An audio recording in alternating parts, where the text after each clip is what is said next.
The word governor. My first question is for you.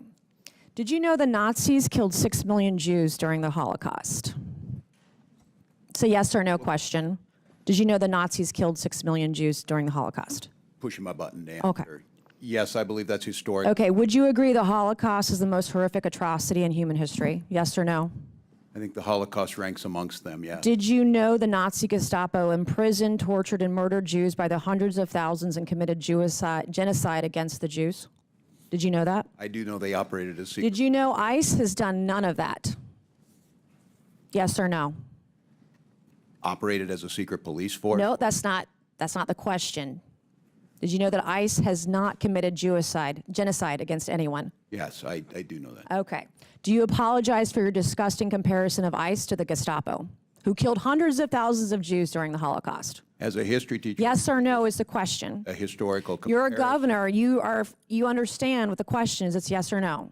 Will you apologize for what you said about ICE, comparing them to I would ask ICE to Gestapo? identify who they are. Chaos erupts inside the Oversight Committee as a GOP congresswoman delivers one of the most aggressive and confrontational exchanges seen on Capitol Hill in recent memory. What begins as a routine hearing quickly spirals into a 5-minute verbal takedown that leaves the room tense, divided, and visibly uncomfortable.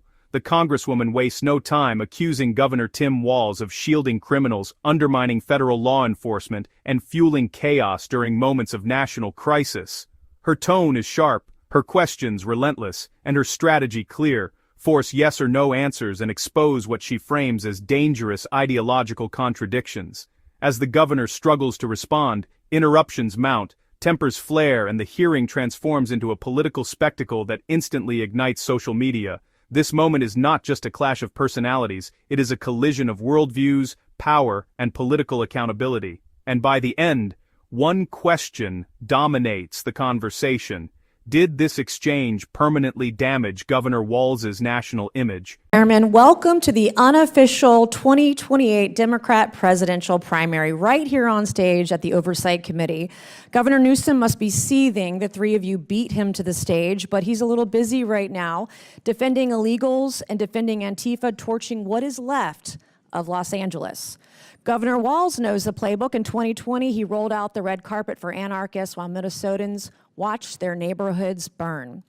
You've turned your states into sanctuaries for illegals. You've done more to shield MS-13 than to protect the single mom working 2 jobs in Chicago, Queens, or Minneapolis. And you've worked harder against ICE than with them. So Governor Walz, and boy, does that feel nice to say the word governor, my first question is for you. Did you know the Nazis killed 6 million Jews during the Holocaust? It's a yes or no question. Did you know the Nazis killed 6 million Jews during the Holocaust? Pushing my button down. Okay. Yes, I believe that's historic. Okay, would you agree the Holocaust is the most horrific atrocity in human history? Yes or no? I think the Holocaust ranks amongst them, yes. Did you know the Nazi Gestapo imprisoned, tortured, and murdered Jews by the hundreds of thousands and committed genocide against the Jews? Did you know that? I do know they operated as secret. Did you know ICE has done none of that? Yes or no? Operated as a secret police force? No, that's not the question. Did you know that ICE has not committed genocide against anyone? Yes, I do know that. Okay. Do you apologize for your disgusting comparison of ICE to the Gestapo, who killed hundreds of thousands of Jews during the Holocaust? As a history teacher, Yes or no is the question. a historical You're a comparison. governor. You understand what the question is. It's yes or no. Will you apologize for what you said about ICE, comparing them to I would ask ICE to Gestapo? identify who they are when they operate, to not use unmarked. Okay, Mr. Chairman, this governor, or honorable, can't answer the question. Do you believe the Nuremberg trials were a good exercise in holding the Nazis accountable? Yes or no? I think due process. Okay, is so always the are you calling for ICE agents to be brought to a tribunal under the threat of death by comparing them to the Gestapo? Everyone is afforded due process. What don't you understand about yes or no? Like, what can't you comprehend about yes or no questions? I Do you understand still want being to a governor abolish is a ICE? different Do you job. still want to abolish ICE? Yes or no? Said I wanted to abolish ICE. Didn't you march in a rally calling for ICE's abolishment? Not that I can recall, Congressman. Well, according to widespread media reports, you did. And the media is always correct. How do you and rate Kamala Harris's job as border czar? I want a number between 1 and 10. How was she as border czar?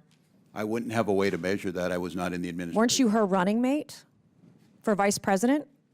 As in the campaign. And you wasn't part of the can't rate her role as border czar on a scale of 1 to 10. Was she great at 10 or was she a 1? Terrible. I think her proposal that she put forward to make sure we had the bipartisan immigration. It wasn't bipartisan. Did you ever personally speak with Kamala about Joe Biden's cognitive collapse? Not that I can recall, Congressman. Not as her running mate for vice president. You never once talked to her about the president and why she was nominated instead of him. No, not that I can recall. What kind of operation were you guys running over there? I was more concerned with Donald Trump's cognitive. Thank God he's he's president and J.D. Vance is vice president and not you. Have you ever served in a combat zone, Governor? I have not, Congresswoman. Okay. Are you still friends with school shooters? I have never been a friend with a school shooter. Didn't you say you were friends with school shooters on the debate stage? Oh, Congresswoman. Yeah. I Is think that's very bullying evident. is As a teacher and a bullying parent. is my mom was a teacher. I'm a high school dropout. We can talk about that later. Is bullying okay? Is bullying okay as a teacher? Is bullying okay? Yes or no? Is it okay to bully somebody?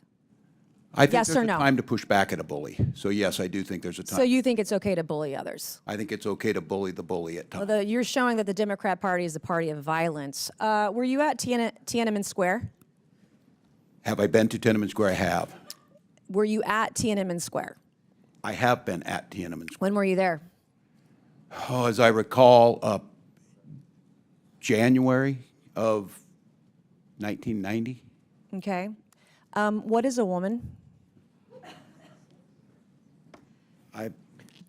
What is a woman is the question. I'm not sure I understand the question here. Well, that. What Okay. do you want me to say? This is.